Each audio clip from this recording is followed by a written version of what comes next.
This video is sponsored by Squarespace. Even prior to the release of the Snyder Cut, WarnerMedia preemptively stated that they had no intention of continuing the SnyderVerse, and in the process, they labeled those who wanted it in the first place as reprehensible, albeit in a roundabout way. We previously covered how The Flash will be the final send-off for Ben Affleck's Batman, and with The Flash now filming, that appears to be all she wrote for the SnyderVerse. But is it really though? And what do Warner plan on replacing it with? We just might have the answer to that, as new information has come to light about the plans going forward, and how J.J. Abrams' production company Bad Robot fits in with them. In this video, we will begin by briefly repeating the factions involved in deciding the future of DC on film, and what the future will look like if the powers that be at WarnerMedia get their way. The cold civil war behind the scenes at Lucasfilm may be bad, but behind the scenes at DC on film, there is mayhem. Behind that mayhem are two primary factions, which we choose to call the SnyderVerse faction and the Establishment faction. The Establishment faction are just that, the members of the Hollywood elite who happen to be working for WarnerMedia. One notable example here is CEO Ann Sarnoff, a member of the proverbial Hollywood royalty, who, by way of marriage, is associated with David the General Sarnoff, the original founder of both NBC and RKO Radio Pictures. Among the Establishment faction's ranks are a number of otherwise highly skilled film producers, yet not a single one of them understands comics, comic book movies, or their audience. They have plenty of comic book professionals to turn to, Jeff Johns being a notable example, but as it turned out, neither he nor anyone else they've turned to have successfully managed to apply their comic book knowledge to the big screen. Take note of this apparent lack of understanding of the DC source material, as it will be important later on. The Establishment faction then are the very same ones who told Snyder what to do, enabled his more questionable decisions, but then turned on him and overcorrected when the audience disapproved of the direction taken, a direction they were ultimately themselves responsible for. Beyond Snyder, the executives in the Establishment faction were reportedly the ones who fought actively against Todd Phillips and Joaquin Phoenix's Joker, until the budget was cut by so much that there was no way it could lose money. They are the ones who mandated Robert Pattinson be Batman, even though director Matt Reeves is rumored to have preferred Nicholas Hoult. And they are the ones who intended to bury the Snyder Cut forever, for the simple reason that it exposed their own mismanagement in having made the Whedon Cut in the first place. From what we have been told, the people in the Establishment faction are against the continued SnyderVerse, in no small part because of ego. Their view is allegedly that it is their job to create whatever content they deem fit, and it is the audience's job to get excited for and consume that content. Examples of their content include Birds of Prey and Wonder Woman 1984. Following from that, it is reportedly also their view that the audience do not get to demand what kind of content Hollywood should be making. From this perspective, the audience having the audacity to demand a continued SnyderVerse is in and of its own reason enough to end it. Opposing them is the SnyderVerse faction, which first and foremost consists of high-ranking members of WarnerMedia's corporate owner, AT&T. It should, however, be emphasized that they have no vested interest in the SnyderVerse, beyond there being a proven extant audience who are eager to pay for more of it. By contrast, there is no proven audience for what the Establishment faction is planning on doing, only the assumption that one will spring into existence. Responding to the audience demand for the Snyder Cut, it was the SnyderVerse faction who mandated the Snyder Cut be finished and released in the first place. Not as a favor to the fans, but as a means to make the built-in Snyder Cut audience become paying subscribers of HBO Max. From our good friend and journalist Mikey Sutton of Geekosity magazine, we have heard that AT&T head honcho Jason Kilar reportedly is very happy about how the Snyder Cut has performed, especially in light of it already being profitable due to international pre-sales. However, we have also been told that they don't want to rock the boat any more than they already have done, and so they are letting the Establishment faction have their way, for now.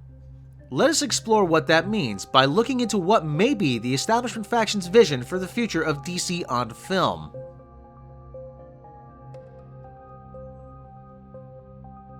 The first one to hint at what the Establishment faction wanted for DC going forward was WarnerMedia's Ann Sarnoff herself, who spoke out in a March 22nd commission piece in Variety. As we go through what she said, remember the rule of thumb in decoding official statements. Everything before the "but" is spin. Everything after is reflective of actual intent. We're always going to listen to our fans, but we are in service of the broadest fan base and we owe them an integrated, holistic strategy. We are the shepherds of the franchise, and hopefully when the fans see what we've got in store, they'll know that DC is in good hands across many different platforms with many different creators. In other words, Sarnoff states that they are firmly in charge, and you will come to appreciate what they are doing. About the fans, Sarnoff said, "We want DC to be a fandom that feels safe and inclusive. We want people to be able to speak up for things they love, but we don't want it to be a culture of canceling things that any small faction isn't happy with. We are not about that. We are about positivity and celebration." Unless, of course, fans are positive towards a continued SnyderVerse or seeing the air cut of Suicide Squad, both of which were promptly cancelled in this very same article. Variety then asked the question, "Looking at the DC slate, there seems to be an emphasis on creating opportunities for diverse creators and characters. You've got a Latino superhero movie with Blue Beetle, Sasha Calle becoming the first Latinx actress to portray Supergirl, and Ta-Nehisi Coates writing a Superman movie. Is there a concerted effort to take the brand in a more inclusive direction?" To which Sarnoff replied, "It's super important to me and it's in line with what we want to do. We want to branch out and let creators interpret parts of the universe in unique and special ways. Ta-Nehisi working on Superman is incredibly exciting. I can't wait to see what he comes up with." In a March 26 scoop, Mikey Sutton of Geekosity magazine added a bit more detail to what Sarnoff hinted at, saying, "They want to throw everything against the wall and see what sticks. The thought process seems to be, if you don't like Our Man, you might enjoy J.J. Abrams' Superman reboot, or Blue Beetle. Remember what we said before about the establishment faction not understanding comic books, comic book movies, or their audience. This is where that becomes relevant." The Geekosity scoop continued, "By doing it this way, Warner executives won't need prior knowledge of the comic books. They will simply look at each project individually and make a decision regarding their commercial potential simply based on that. Sources said that their desire is to offer diverse product that's not always quite true to their comic book roots. The comics will simply provide ideas that they can turn into something different, tweak it to reflect the times." In a more recent April 21st scoop, Small Screen's Edward Lauder was able to provide an additional perspective, answering the question why the higher-ups at WarnerMedia are so desperately trying to move away from the SnyderVerse and Zack Snyder. The article said, "Well, the answer is twofold. It has to do with money and wanting to adopt a new formula when it comes to their DC Comics movies. The fact of the matter is, Warner Bros. Pictures is struggling financially. The pandemic hit the studio harder than the rest, and Warner Bros. Is now looking at Walter Hamada, the president of DC Films, to help them make movies for less money that end up bringing more cash in. This is why he was hired in the first place. Hamada made a name for himself for being able to make films on a tight budget that end up making a lot of money. He was at New Line Cinema before taking the DC Films gig, and while he was there, he was responsible for their very profitable horror films. The Conjuring, Annabelle, The Conjuring 2, Lights Out, Annabelle Creation, The Nun. These were all films he executive produced, and they made New Line Cinema a lot of money and cost them pretty little. A pretty well-placed source revealed to Lauder that Walter's plan for DC Films is to keep money tight and to get Bad Robot to do most of the work. Small Screen's source then added that Walter and Bad Robot's plan is to follow the Marvel formula for future DC movies. In other words, make them more connected with the movies, which will then spin off into TV shows on HBO Max. The source then went a step further by mentioning some of the properties that Hamada and Bad Robot are thinking of making. These include Zatanna, Blackhawk, The Spectre, The Question, Mr. Miracle, and Midnighter. The really big one for Bad Robot and Hamada, though, is Justice League Dark, the one starring a John Constantine, reimagined as a Riz Ahmed type. This series would connect with Ta-Nehisi Coates' reimagined Black Superman, and that's where the Marvel formula comes in. Small Screen's source then reiterated that Hamada's aim was to keep the costs for all these movies and TV shows to a minimum, as money is a huge issue for Warner Bros. Pictures at the moment. This was said to factor into WarnerMedia's decision to end the SnyderVerse, as Zack Snyder movies are not cheap to make. While this is not in Small Screen's article, we at Midnight's Edge would like to interject that if Hamada and his peers at WarnerMedia think that Bad Robot productions are any cheaper to make than Snyder productions, they might be in for a rude awakening. While cost-cutting may be part of the story, there is more to it, as Snyder-level amounts will be spent on select movies going forward even without Snyder at the helm. What is in the article, though, is that AT&T can take things in a different direction at any time.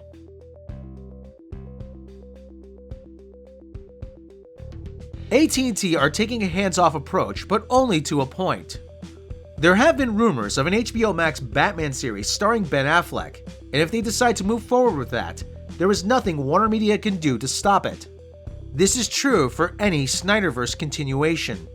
Another power player behind the scenes is The Rock himself, Dwayne Johnson. In his corner is his agent and ex-wife, Dany Garcia, and The Rock's friend and Dany Garcia's other client, Henry Cavill. Dwayne Johnson's Black Adam will be a big deal in theatrical DC films going forward, which is the purview of the establishment faction. However, The Rock wants to square off against Superman, and not just any Superman, but Henry Cavill's Superman of the SnyderVerse. This then will make Team Rock more closely aligned with the SnyderVerse faction, but the establishment faction are still desperate to work with them, as The Rock has a habit of making theatrical movies box office hits. And for all their diverse plans, he may be the closest thing they have to a surefire hit. Because here's the rub.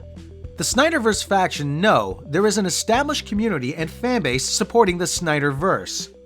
An audience has already been built, it exists, and it wants to be catered to. For all their lofty words and high-flung intentions, as stated by Ann Sarnoff to Variety, the establishment faction hopes a community and audience supportive of what they do will spring into existence. But as of right now, there really isn't one. This is why they need The Rock, as he brings an audience they hope they can convince to stay and check out everything else. If the establishment faction can't build that audience, they're in trouble. Because in order to thrive and continue to stay in business, they must build an audience that wants what they are cooking. This isn't just true for the establishment faction for DC on film, but for any business, big or small, and indeed for anyone operating in any public space. Anyone starting out in any kind of enterprise, or who have started out but are kind of stuck, needs to build an audience, a customer base, a community, to move on to the next level. Someone who can help out in doing that is Squarespace, this video's sponsor. Whether you are looking to create a website, an online store, or even a blog with commentary features that support threaded replies, Squarespace has you covered and will provide a venue with marketing tools that enables you to build and interact with your audience within your chosen field. I emphasize chosen field because Squarespace is endlessly customizable to fit your particular field. Depending on your brand, interest, or enterprise, Squarespace provides numerous templates that can be tailored to fit your needs, allowing you to create the perfect online venue to build and cater to your audience, or to put yourself and your offering out there. So head on over to squarespace.com for a free trial and to start building the online presence and marketplace you want. And use the code MIDNIGHT for 10% off your first purchase. When you are satisfied and ready to launch, go to squarespace.com/midnight to save 10% off your first purchase on a website or domain. As for the continued developments with the competing factions over the future of DC, AT&T, and WarnerMedia, we will keep you up to date here at Midnight's Edge. Till then, let us know your thoughts on this in the comments.